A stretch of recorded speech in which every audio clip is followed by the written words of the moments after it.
So have it right, up the CHELS, up the Minerals FC. Big up to everyone live and locked in tonight. Hope everyone's doing well and winning as per. First and foremost, guys, I want you all to smash the piece of that like button, hit the subscribe button, hit the notification bell and all that jazz so you know when we go live. And we've got the Minerals FC Ultras membership pinned at the top of the live chat and down below. We've started a little bit early. But you know what I mean, it is what it is. I'm sure everyone will roll in when the time's right. First and foremost, guys, you know how it is.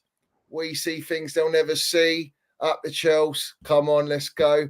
I'm going to introduce you guys. We got Dave Lane, who's from BEESOTTED, which is Brentford FC. We're going to do a nice little preview. So I'd like to welcome him on the Minerals FC. Do you know what I mean? Big up. Yeah, cheers, mate. Thanks for having me on. Yeah, pleasure, mate. Pleasure, and thank you for coming on. And we're going to hear hopefully some really strong opinions. And we'll sort of say how we feel and etc. Do you know what I mean? But as everyone knows, it's CHELS v Brentford Saturday. Always a big game, and I'm looking forward to it.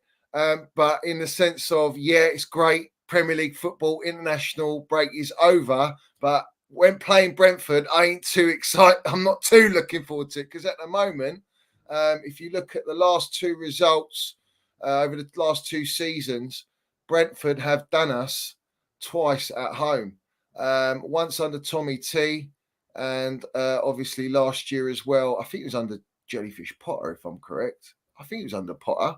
It might have been Lampard, I think. Oh, it might have been Lamps, yeah. And you've done us last year as well. And then I was at the away game for us at your ground last season where we drew 0-0. It was a 0-0 draw actually. So yeah, big up to you, Geezer, for coming on. I want to sort of run through and get your vibe. Are you confident with this game? Just beating Burnley 3-0. Are you expecting a draw? What's your take? I mean, to be honest, you know, we're expecting a big performance from Chelsea at some stage. You know, we've played you a lot over the last couple of years. We had you in the sort of the Caribou Cup as well. They've all been really tight, and I've always felt that especially at our place, we've come off sort of like a bit unlucky. We probably deserved more than what we got at the G-Tech. And at your place, obviously, we've won both games, which is like beyond our wildest dreams. You know, if we're being totally honest with you, but we deserve both of the games, both of the wins, especially after going a goal behind in that first game, and coming back with Ericsson to sort of like turn that round from 1-0 down to 4-1 up. It was just crazy, you know. But you know, we're a bit. You know, what's the word? You know, we're a bit shocked that Chelsea have been as bad as they have been the last couple of years. But saying that, we've had big results against all of the clubs at the top half of the Premier League, and you know, double over Man City last year. You know, we smashed Man United at our place. The games that we've lost even this year, you know, apart from one against Everton where we didn't show up. You know, we lost by a single goal up at Newcastle, and we've lost by a single goal at Old Trafford, you know, when we were a goal up 3 minutes into injury time. So we're still hurting from that a bit. But you know, we've put in big performances against the top clubs since we've been in the top flight. So I'm hoping for more of the same. You know, we haven't had our pants pulled down yet. So hopefully we can come away from Stamford Bridge on Saturday and with our heads held high still. Yeah. I mean, in terms of like how you're playing this season, what would you say compared to last season at this moment in time? So sort of like the first 9 games, do you think you're taking a step progressing? Because obviously Ivan Toney not in your side till what, January, is it? Yeah, late January. That's a big loss, isn't it? I mean, do you know what I mean? He's probably like your star player. Yeah, of course. Yeah. So you can't take 20 goals out of a team like Brentford and it not affect you. Let's be honest. You know, it's a massive punishment. I'm sure we'll go on to that a little bit later on. But early on, the first few games, it looked like we were coping well without him. And even the games that we missed him last season, we did really well. You could argue that we play actually better football without him, because he's not that target man. We've got no one to knock it long to. We haven't got that outlet. But we miss him in so many other ways. He gets back and he defends, and he's such a workhorse. He's such a quality player. He really is. His link-up play is brilliant. It gives you that height. It gives you that, play the ball behind and he'll run onto it. He's a clinical finisher. He is destined to go to, one of the top 3, 4, 5 teams in the Premier League, I'm sure, in January. But we have adapted, but we've missed sort of other players. We've missed David Raya. Obviously he's at Arsenal. We knew he was going to go. These players, and Rico Henry got injured at Newcastle, so he's out for the rest of the season. And those three players really are our best three. So it's going to be a season of transition, I think, and adaptation. We've proved that we're not bad enough, or even without them, we're not really worried about looking over our shoulders. I think we should still finish top half, but it's going to be a big January, depending on what happens with Tony. He's playing comeback games in the B team and behind closed doors and stuff, and he's scoring goals. So, I expect him to come back sharp and hungry. But whether it's with us or someone, it might even be with you lot. I don't know. But we're looking for big numbers, and yourselves are always in with those kind of players, and so's Arsenal and Man United. They'd be crazy not to look at him. So far, we've only let our standards dip once, I would say, Right. and that was the Everton match, where we really didn't get out of second gear, didn't do ourselves justice. The rest of the games, we've created a lot of quality chances, and it's just dependent on who's up there at the time, relying heavily on Brian Mbeumo, Johan Wieser. Kevin Schade was a player that we brought in from Freiburg, German international. I think he was being groomed for Tony's replacement, but he's out for a couple of 3 months. So yeah, we've been jinxed with a few injuries, but you can't dwell on those. You've got to get on with it. So, but even without them, we've done all right. We've done all right, but I don't think we'll be beating 9th place this season. So I'm happy. We might be battling out for 8th or 9th at this rate, the way I'm looking at things. But talking of Ivan Toney, because today it broke out. I mean, there's been murmurs anyway, as you know, but basically it's been put out by what I call the brown envelopes, the little media narrative setters. But the Chelsea Dodgers is put out. Chelsea are expected to be one of the clubs that go for Brentford's Ivan Toney, with Nicholas Jackson and Broha yet to fully convince as a long-term option, which is laughable for me, because we've been force-fed this trust the process. We bought this Jackson, we bought all these young players because of the long-term project, and we're investing in all these kids. But yet, all of a sudden, they might have come to the reality that they're not actually good enough or up to Premier League standard and Chelsea standard, for that matter. So Ivan Toney is an obvious link for Chelsea. And I think he's been strongly linked, from what I see, to Arsenal, who Arsenal are looking for that type of striker. I want to get from you, if you know what Ivan Toney's preference would be. Is it an Arsenal? Is it a Chelsea? Or is it just, I'll take whatever comes my way? He's an intelligent guy, Ivan. He can be an idiot, and he's proved that several times. But I think he'll be crazy not to go to Arsenal. Is my take on it, because of the David Raya link. If David Raya can stay in the team there, and I think he will. I mean, I know he's had a few more than dodgy moments, but I think they'll stick with him, because once the Arsenal players. I mean, see, like Chelsea should have bought the pair of them. I mean, that's that's the miss that you've made there. They're a pair, because David Raya's long range passing, I think, is probably if it's not the best in the Prem and the best in Europe, it's second or third.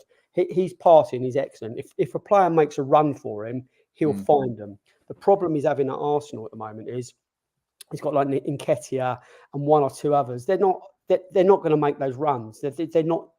So he's dwelling on the ball and he's hesitating, and they're closing him down, and there's a few hairy moments. So when Raya's at his peak and he's at his best, he's got players making runs short and long. So he's got options. He can play it through the middle into midfield, and the midfield can turn and run with it.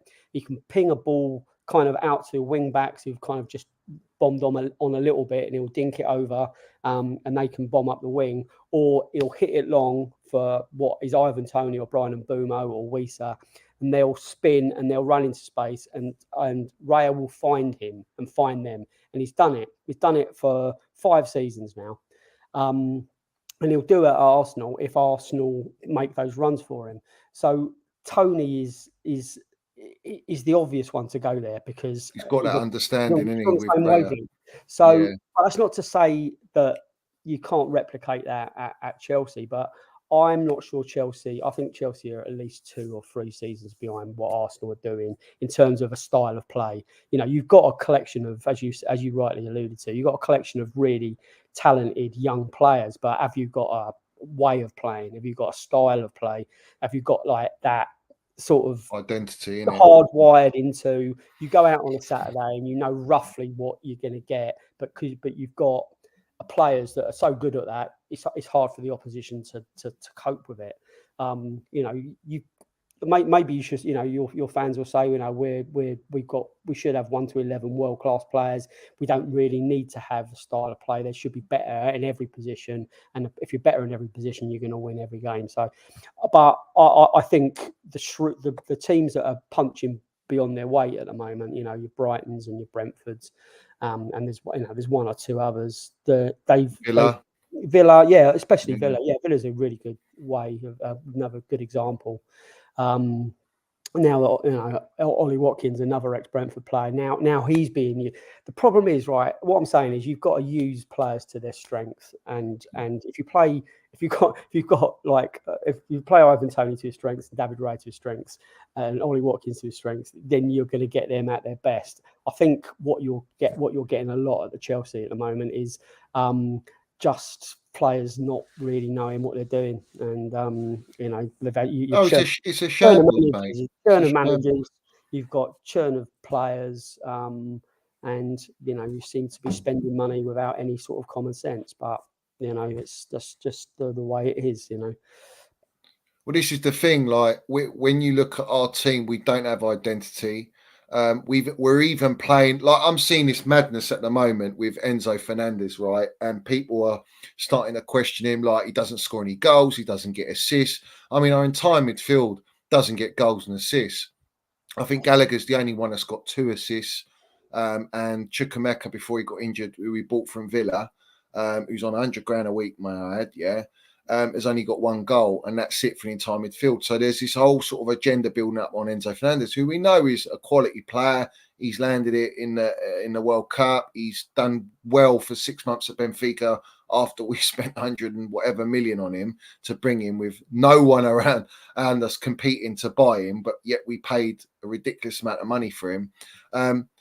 This is the thing, like, they're saying, oh no, he's a left centre midfielder, but he's not really playing there. So it's a prime example of, you're buying these players who have great data, have looked like they've got high potential, but you're not actually thinking about or understanding how a football team works, what identity you want, how you collectively want to play, what manager are you building under, because this is our 4th manager in just over a year now. So all of these things come together, and you think, well, there's no strategy, there's no structure behind this. This is my issue with Chelsea and these clown owners that we got, who do not have a clue about football. They've come in, they've spent the most money out of any club in Europe. They've spent more money than, say, the Glazers in less than just over a year. And we're a shambles, like, out of Champions League. we've been getting top 4 consistently. Everyone knows when you come to Chelsea, no matter what, you know what to expect, right? Our heritage is proven, and even under Tuchel, him not having his own identity, he still managed to get the results. He still managed to bring the best out of what he had because he was an elite manager.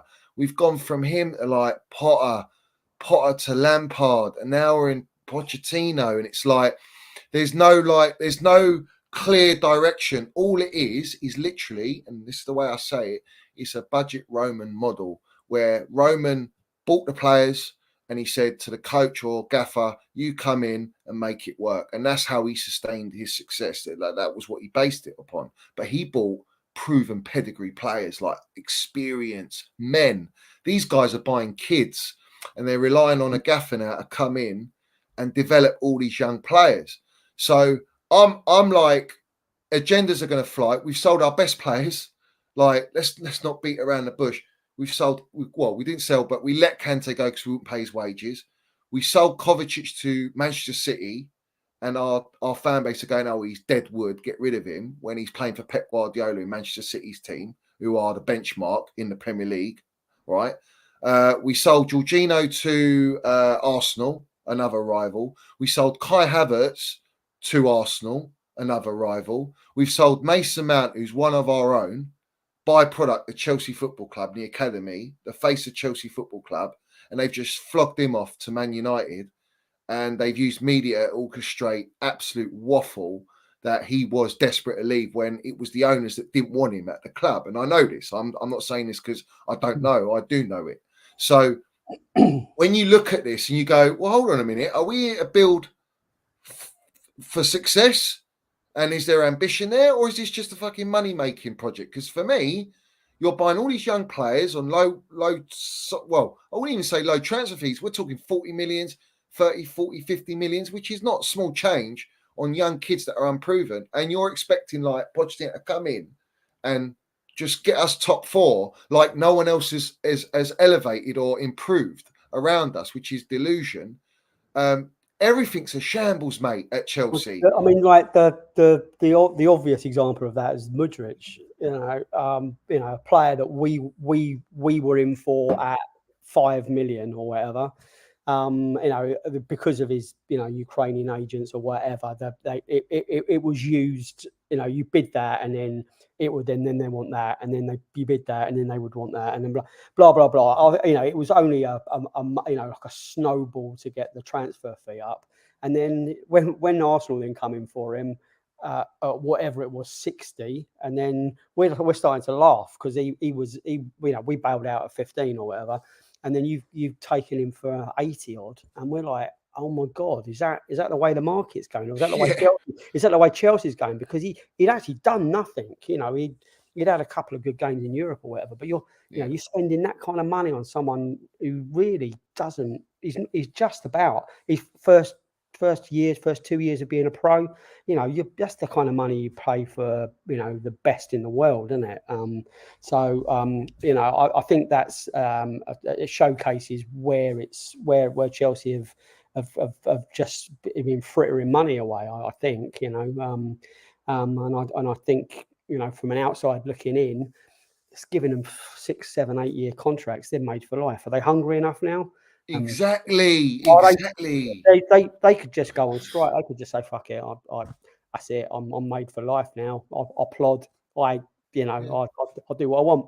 You've given the players the power now, basically. Yeah, 100%. So you've gone from paying experienced players way too much and them not having the hunger to paying kids way too much and them not really having the carrot dangled in front of them to move on up. So somewhere in the middle is where you need to be at. I think the sweet spot of success. And I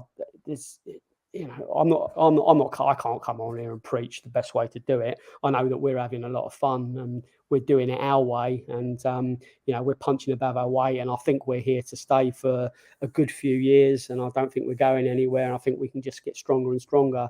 And I know you have to keep paying more money and the wages get out of but I think we'll continue to do it our way. But you can at Brentford, right? And it's like almost like You know, when you said, "I'll buy Raya and Tony's a pair," all right. Yeah. Well, we're only doing that with the Seagull merchants in Brighton. Yeah, we're literally buying anything from Brighton, whether it's a director, whether it's their goalkeeper, third choice goalkeeper, and that's our first choice goalkeeper now. And it's like at Brighton, and it's not a disrespect Brentford and Brighton and these types of clubs. Is that you as supporters haven't enjoyed the success, say we have at Chelsea, right?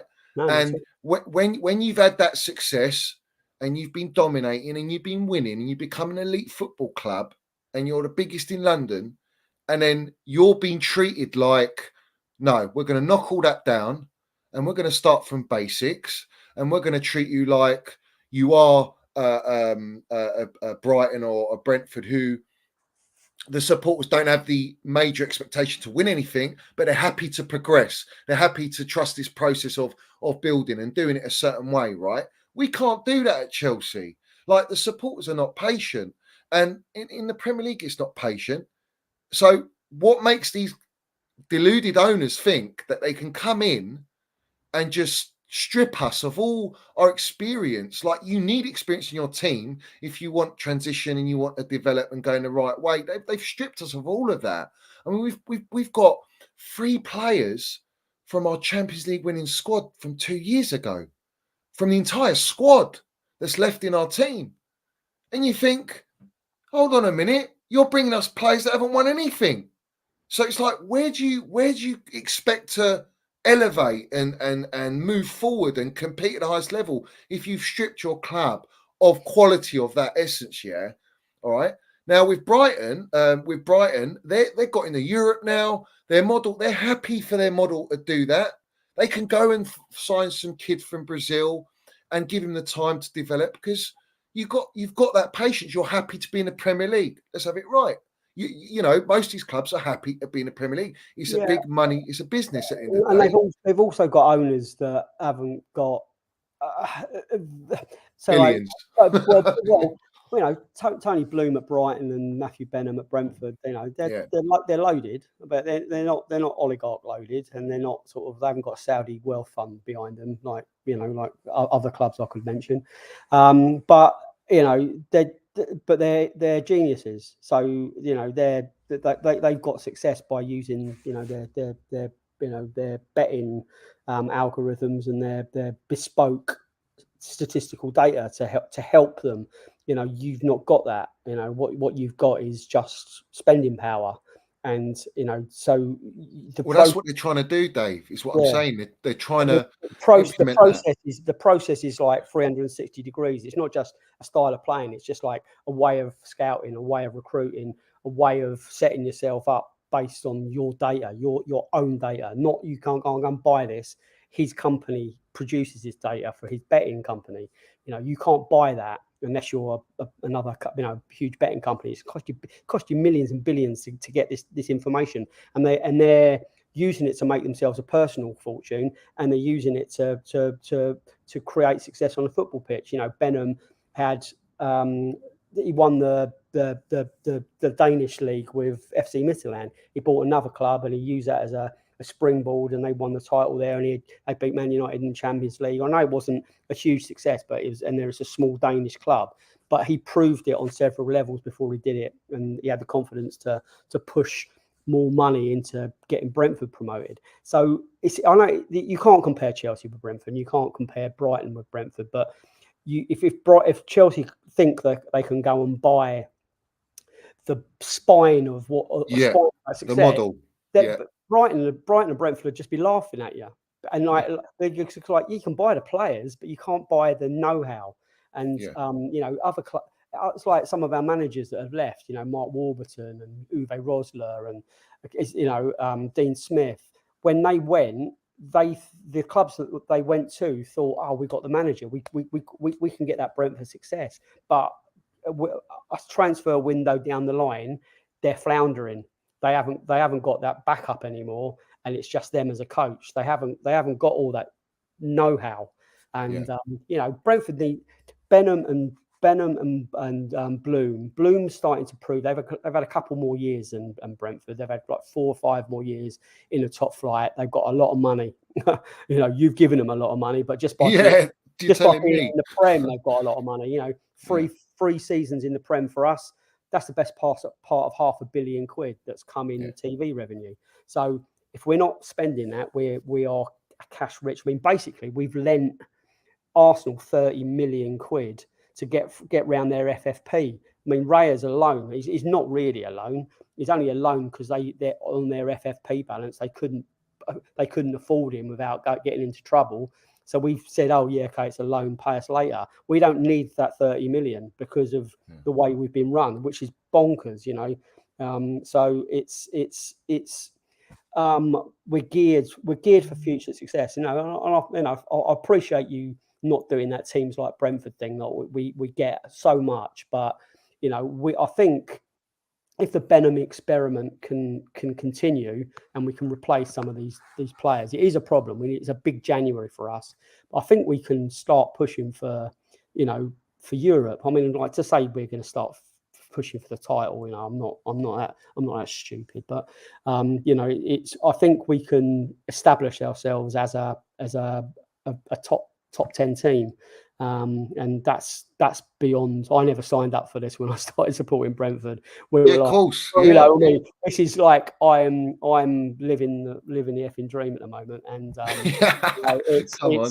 I'm loving every minute of it. And for me to thinking I'm going to Stamford Bridge on Saturday and not really be, not saying I'm not bothered, but not being nervous is kind of, and that's not saying because Chelsea have been so woeful the last couple of years. It's just like I don't think we go to any of these top clubs anymore really too fearful. You get up for it against the top 6. I think getting up for it for everyone. It's we've been consistent. So I'm just hoping we get more of that at the Bridge on Saturday.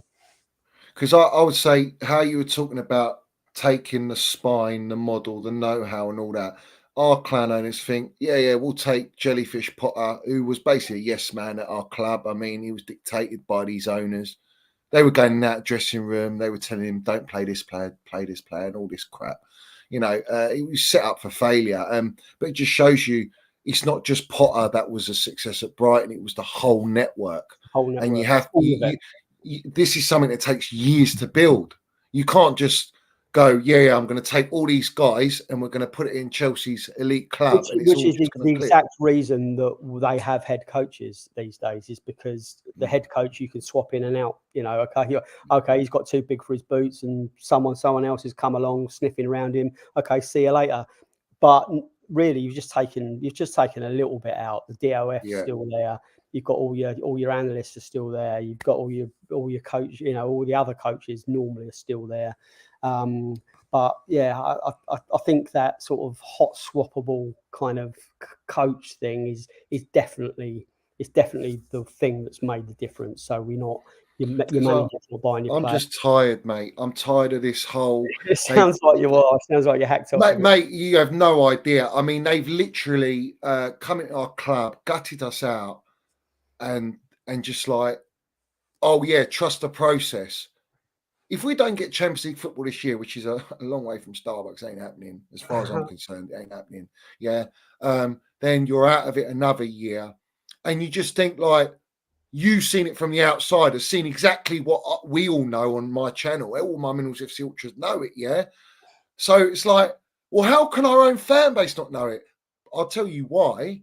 Because the majority of these large accounts and all these guys, they're all bought. They're all in the pockets of these guys. So it's like, no matter what, you never get like that true, honest opinion. And supporters just end up buying into this PR. This all our players coming out, trust the process. We're not a trust the process. We didn't need to be a trust the process. Now, I'm not being arrogant saying that. I've got every right to say that. Because under Roman, it weren't no trust the process. And we went through managers, we went through players, but we were winning trophies, man. We were always at the top. Like, these guys they've killed as far as I'm concerned, they've killed our football club. We've got Brighton coming to us on Saturday, who I think have got every opportunity to beat us. And I don't know where all this optimism from our fan base is coming that we're going to steamroller Brentford, who let's have it right. Your gaffer Frank, yeah, he's got an identity, he's got a way of playing. That he's been at the club, he's got stability, he's got backing. I mean, you're coming against a team, right? Whereas we're not a team yet. We're like, I don't know what to say. At the moment, we're playing as individuals. We're relying on Raheem Sterling. We're relying on a moment of magic from a Mudryk or Thiago Silva to pull it out of the bag at the back. It's just like there's no cohesion. There's no identity. There's no, in a way, it can be difficult for Brentford because they might be thinking, well, we don't know what to expect here. It's a bit unpredictable. All right. But at the same time, it's like, well, if we've got our game plan and we know how we're going to set up, you're not going to change that. You're going to have an idea of what we're going to put on the field, and you'll do the best that you can. But my thing is, like against Arsenal, we bottled a 2-0 lead, all right, where we nullified them, all right, and we allowed them in the game because of inexperience, tiredness. 65 minutes we got tired. I call Arteta Lego head. Let's have it right. I can't stand him, but I mean, this guy, he literally done Pochettino after the 65th, 70th minute. He forced Pochettino made changes. Didn't need to make those changes. He made his changes, put Declan Rice as the 6, Havertz on, Trossard on, took Martinelli off, and all of a sudden the game just flipped on its head. And we couldn't cope, and it was like we were hanging on for a draw. And you think to yourself, well, if we had, example, Kovacic, Kante, someone to come on in the midfield, someone of experience to just shut out the game, we'd win that game. And all of a sudden, you think, actually, hold on a minute, we look like we can do something this season. But I don't see it. I don't know what to expect every game, mate. Literally, I don't know what to expect. I don't know. Are we going to win? Are we going to draw? Are we going to lose? I expect it to be up and down like that. But I think Brentford have got every opportunity right now, especially with your last 2 records, to come at us and have a go at the very least. Nick a draw, maybe a win, who knows? But the way I look at it, if you lot beat us, you go above us by a point. That's how bad we are. We finished above you last season in the league. So yeah, it's exactly.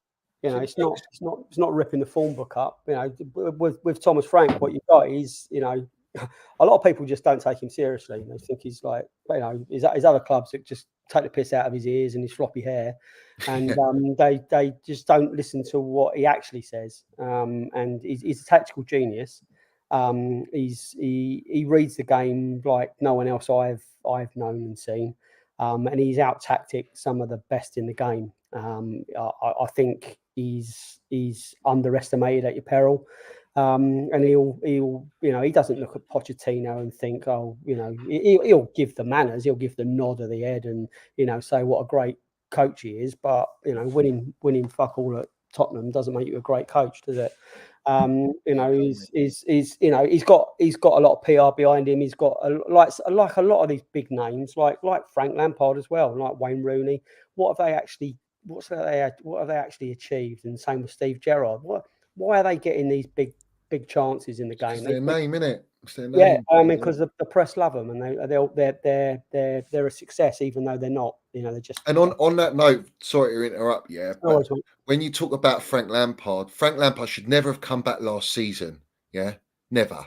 You should have gone and got your Luis Enrique and kicked on Real Madrid game and all that Champions League and have a chance, right? And build with a proper gaffer, elite gaffer, right? No, they went with a PR route. They wanted Frank Lampard to appease the fans, to unite the fan base, because they know they fucked up hiring Jellyfish Potter and sacking Thomas Tuchel, which is still the biggest mistake of their reign up to this moment in time, and it will be for a long time, because you won't be able to cope with that. And Pochettino's not elite.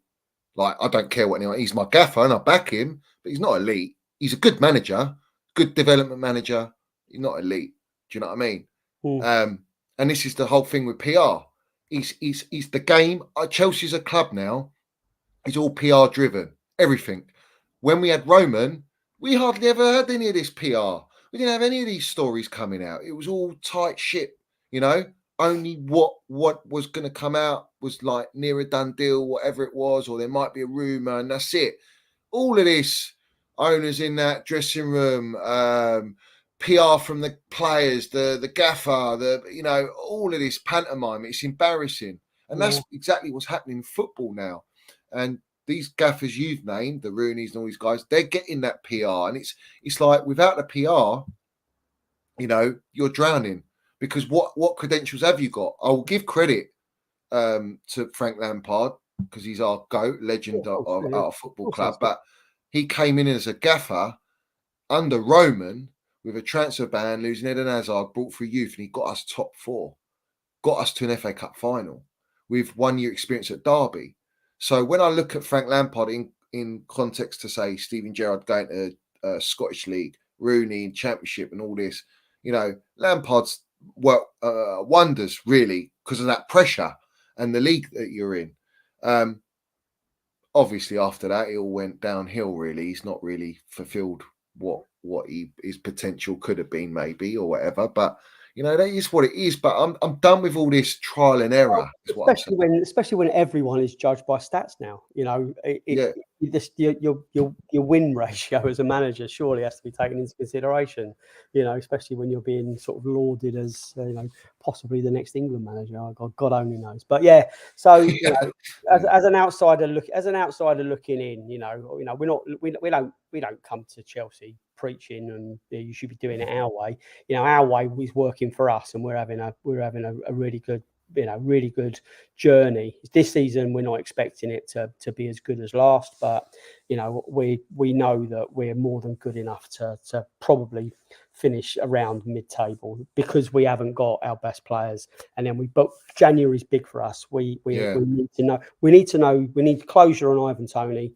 He either needs to buckle down and make amends basically, because he's not apologized for not being able to play for us.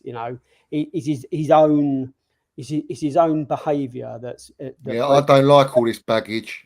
I'll be real. Like Brentford, I mean, he's got off with it because he's a prolific goal scorer. If he's a rookie defender that's just about coming into the first team, then he'll be hung out. He would have been hung out to dry, I'm sure. We would have run him out of the club, but he's too valuable to us. We have to protect our asset. We have to kind of like shrug our shoulders, put up with some of his behaviour. Going on to that Diary of a CEO podcast, and basically just playing, playing hard done by. It was everyone else's fault apart from his own. Addictions. We have to take seriously, and it's awful if he is, he has been missing a big part of one season, but for Brentford we've been paying his wages. We've had to make do. It could have gone really tits up. We could be sat at the bottom of the division now, looking up, going where a goal's going to come from. We luckily we didn't rely on him completely, and I think that is credit to the DOFs as well. I think they were looking at this before it happened. They knew the ban was coming, but they experimented and they prepared players to be able to kind of adapt without him. And then as soon as the ban did come in, we actually kicked on. Our end to this last season was superb. Beat Tottenham at White Hart Lane, or whatever they call their ground now, Karaoke Stadium, and It's what I mean, man. Fucking even Spurs, man, they're top of the table. It's they've lost Harry Kane, and they're top of the table. It's like, what the hell's going on at CHELS? It rattles me that all of these clubs that we were above are all of a sudden just steamrolling us. We're a laughing stock. And I know it. Everyone's laughing at us. You spent $1 billion, billionaire boys. Do you know what I mean? We spent $1 billion. And we're just a long way from Starbucks, mate. A long way from anything at this moment in time. But I just want to quickly ask before we move on. Ivan Toney, how long's his contract? Has he got? How many years has he got left? So it's another year this summer. So we need closure. We need to sell him either he'll go this summer or he'll go January. He will go January. I'm sure. There's enough clubs that need a striker.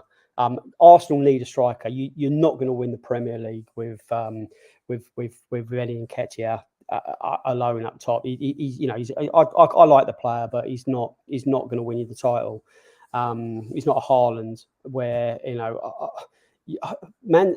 If Haaland busted both his legs, then they should buy Tony, because he will replace his goals. You know, Yeah. I think Tony's, he's not Haaland good, but he's not far off it in the right system, played to his strengths. You know, but you know, You could put Morpie, Yeah. your fella at City, and he'll probably end up with Golden Boot. Do you know what I mean? Cool. Anyone goes City they'll just get chances. They get goals. Morpie looked good on Saturday. Yeah, he did. I saw we him. love him. We got a lot of time Yeah. for Neil Morpie. I know he got load of grief at Everton, but you know, his shithousery would suit nicking a winner at Stamford Bridge on Saturday. He would just stand there like that, like he's done to Leeds so many times. Speaking of your result, your 2 goals.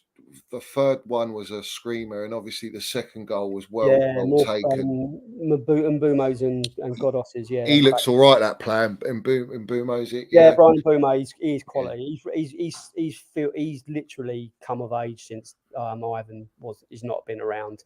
Ivan calls him his little brother, but I think he was like in the shadow of Ivan, and now he's out. I mean, he was always good, but he's got a tendency to hit the woodwork a lot. But when they go the right side of the woodwork, he's clinical.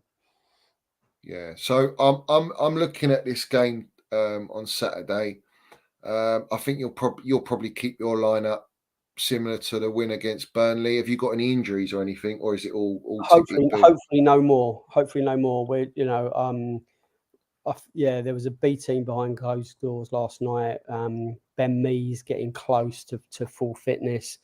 Fleckham was back on Saturday. I thought he had appendicitis. I thought he was going to be out for longer. Christopher Ayer, I think he's fit. Yeah, I think we're starting to have options, but you know, the issue is Rico Henry was just the best left back in the league, I think, at the beginning of this season, and for him to do his ACL was just gutting, and you know, so we wish him the best, but yeah, so we're left back's a bit of a problem, but. You know, so if you won't need the scouting reports were not going to be affected by me saying this. You know, our left back isn't as strong as when Rico's there. So, you know, I wouldn't say it's a weakness, but it's certainly not a strength. So, what are you saying? What your predictions on Saturday? Do you think you'll get a win, draw, loss? I'll take a draw right now, Johnny. Yeah. I'm expecting Chelsea to actually turn up for once, and I'm not trying to take the piss here. You know, you should beat us. You know, if your star players all perform, then you will. But that seems to be the problem is getting them all to, you know, to all purr at the same time. So, you know, we're in decent nick. We weren't affected by that awful last few minutes at Old Trafford.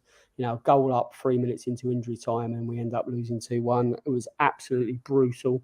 We bounced back from that, and we beat what is a pretty poor Burnley team, but you can only beat what's in front of you, and we played really well. So I think we come with our tails up a little bit. We've beaten you the last 2 visits. Don't take anything for granted. But if we can soak it up and we can hit you on the break, you know, Weiser's quick, Mbeumo's quick, Morpay's got a point to prove. I think you'll sit back more than capable of winning. Yeah, I think you'll sit back. You'll low. I mean, if you low block Chelsea, you've always got a chance with us.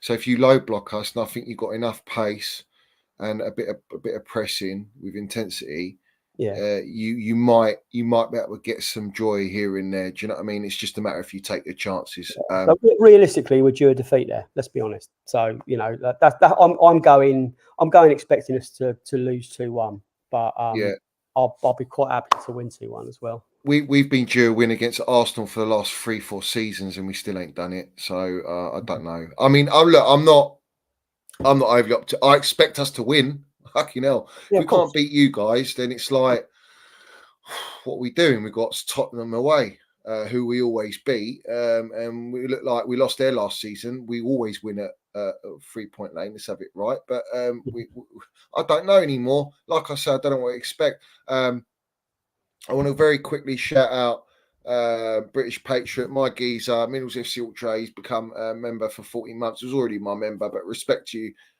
for becoming a member again, geezer. And as he says, hit that like, subscribe, all that jazz. Big up to you, my geezer. I want to bring this up because I think this is quality. Strasbourg's fans are seen negative, ungrateful people when protesting against these clowns, who the whole entire world knows they are brainless and don't want any part from it. See, this is it. They're already protesting, like, get these owners out. They're disgusted with the way their club's being treated, because it's basically being treated as a development farming club now, where we're loaning players, we're buying, and it's like they're just like, it's Strasbourg, we'll just use these guys. And I think where these clowns got to understand something is, when you get into football, you're buying into supporters, communities. This is their life, man. These Strasbourg fans, it's their life. Us Chelsea fans, you Brentford, this is our way of life, man. We dedicate our lives, home, away, all that jazz. You can't just take the piss and because it's business to you, because that's all it is. It's business, it's money. That's their ideology. That's all their forefront focus is making money, right? But like, for example, right now, what's going on at Chelsea is about our stadium rebuild. And our stadium rebuild, they're talking about us relocating to Craven Cottage with a capacity of 25k. And it's like, do you understand what's going on here? And you're saying to us 55k for 6 years, we've got to build this for 55k capacity, which still doesn't make us the biggest stadium in London. If you're going to spend that much money, make sure you can take us up to 60, because Roman could take us up to 60. So why can't you take us up to 60? Why is it 55? Why not go above 60? So you've got all this. And obviously the Chelsea pitch owners, us supporters that have got shares in the pitch, this is the problem. This is a sticking point, where these owners know that they're either going to have to buy out all these shares, and everyone's going to have to sell these shares, because we own the pitch. You can't build, you can't relocate until you've got our say. This is something that they did not foresee. And it's a great insurance policy for us supporters. Yeah. But I think their route is they can basically disrupt the supporters, get us pissed off that we're going to have to go to Craven Cottage. Less supporters in the stadium, because obviously it's less capacity. What are you going to do? So you've got less on membership. It doesn't make sense financially.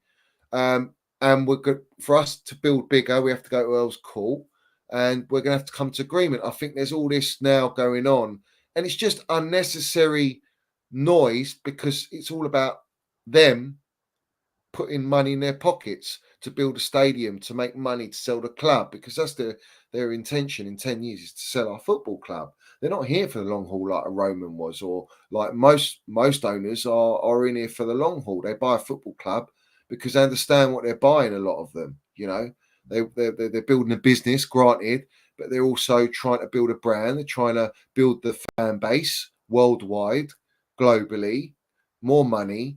And it's football. It's the best game in the world. Let's have it right. You know what I mean?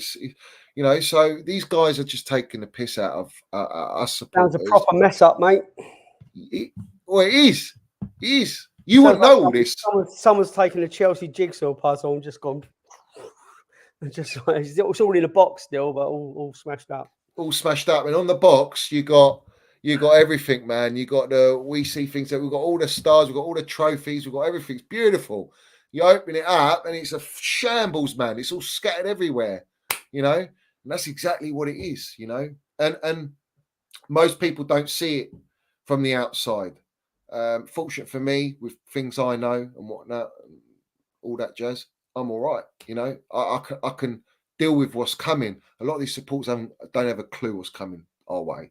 And I think this whole talk of Ivan Toney now, and Jackson's not up to it, Brohal's not up to it, and all this is laughable for me. But in a nutshell, I think probably a draw, if I'm being real. I expect to win, but I think the way we are, maybe we get a 2-1. And this is me talking about, do you know what I mean? The amount of play. When you say we've got stars, we don't really have superstars. They're not superstars yet. You know, the way I look at superstars, Thiago Silva, that's a superstar. That's a generational player. That's world class. You know. Well, hopefully I'll leave you in an even worse mood on Sunday. No, don't, mate. Don't. I don't want that, man. I'll be literally veins popping. I feel your pain, mate. I feel your pain, but yeah. Well, good luck for the rest of the season, apart from Saturday, and be nice to meet up if you come to the G-Tech. Let's have a beer later on in the season. Yeah, definitely, mate. For sure. But listen, thank you very much for coming on. It's been a nice show, and I'm sure we'll do it again. Let's do that. All right. Go on, you bees. Oh, come on. Up to CHELS, bruv. Let's go. Big up, Dave, yeah? See you, mate. Take care. Big up, guys. Every single one of you. Smash the like button, hit the subscribe button, all that jazz. Respect to everyone that is tuned in. And big up to Dave for coming on for a stream. And gives you a little bit of an eye-opener, doesn't it? As to what's happening at Chelsea and how people look at us from the outside. You know what I mean? It's a shambles. It's a shambles. And everyone really is laughing at us. You heard him. Brentford ain't really that scared to come to Chelsea. They're not scared to come to Chelsea. Thomas Tuchel said we're going to build a team that everyone will fear. That was the mentality. Yeah? There's none of that mentality now. I kind of do expect us to win this game because of our quality is better than Brentford. But like I say, Brentford play as a team and they are settled, even with their injuries. Yeah? And they're missing Ivan Toney, their star striker, bruv. This is what I'm saying. We don't know what to expect at Chelsea. And this is the problem, bruv. Yeah? Yes, I'm sure they will sell the club in 10 years, guys. They will sell the club in 10 years.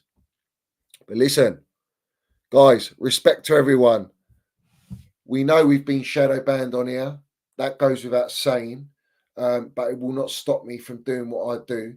Love and respect to everyone, yeah, for supporting the channel, bruv. And keep putting your comments down below. Hit the subscribe, like button, all that jazz, yeah.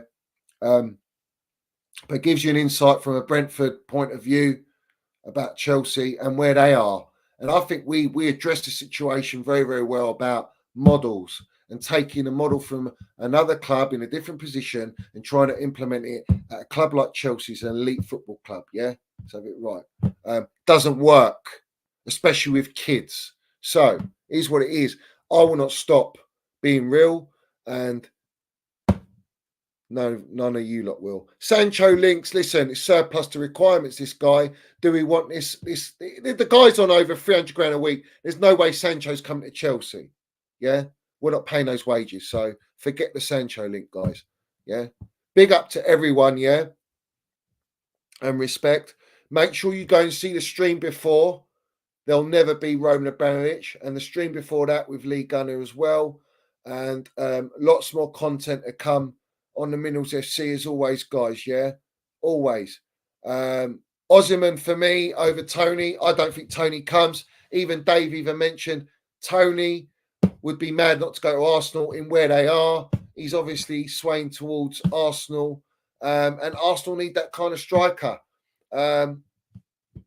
Listen, we're not that club anymore, guys. That's the way I see it. We've become a trust the process, wishy-washy, soft club at this moment in time. My standards won't change. I expect the best of the best. The amount of money we spent, $1 billion, I want top 4, top 5 minimum. So have it right. But as always, guys, put your comments down below. Very important. Respect to everyone tuned in, yeah. And look, we move. Let's get a result against Brentford. Do you know what I mean? If we can't get those 3 points, then what are we doing here? What are we doing? But respect to everyone, yeah? Up the Chels, up Minerals FC. Let's go.